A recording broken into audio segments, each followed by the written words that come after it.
When is a political discussion not a political discussion when the White House says so? That was the line coming from the administration on Wednesday when anyone pointed out that, while Donald Trump had rushed to politicize the New York truck attack by partly blaming it on one of his Democratic opponents, he and his allies had specifically called for not politicizing the mass shooting in Las Vegas 4 weeks ago in order to call for gun control.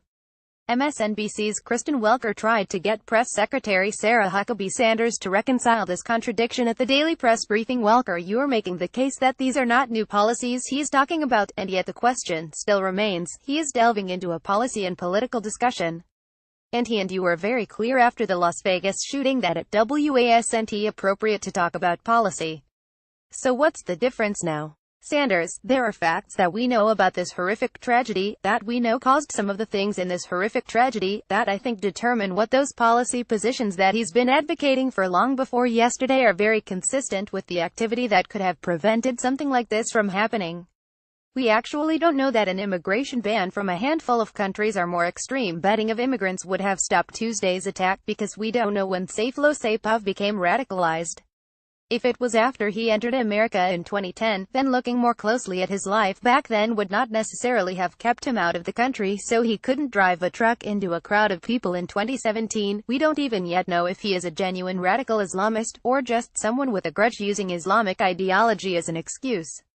There are a lot of gray areas in a case like this which will become clear as the investigation goes on. Another reporter brought up the Gang of Eight, the bipartisan Senate working group of which Chuck Schumer was a member, that tried to pass immigration reform in 2013, only to see it die in the House of Representatives thanks to opposition from hard-right Republicans. Sanders responded, and the Gang of Eight would have only addressed one part of that problem. He may have helped isolate one part of the problem, but it would have exacerbated so many other parts of the problem that fall within our immigration system.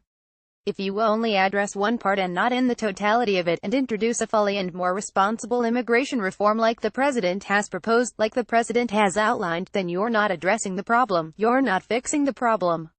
You're only making things worse. This was hours after Trump had demanded Congress immediately repeal the diversity visa lottery program, which would only be one part of the alleged problems with our immigration system that the administration keeps assailing. Watch the entire press briefing below. Please note this is a commentary piece. The views and opinions expressed within it are those of the author only and do not necessarily reflect the editorial opinion of IJR.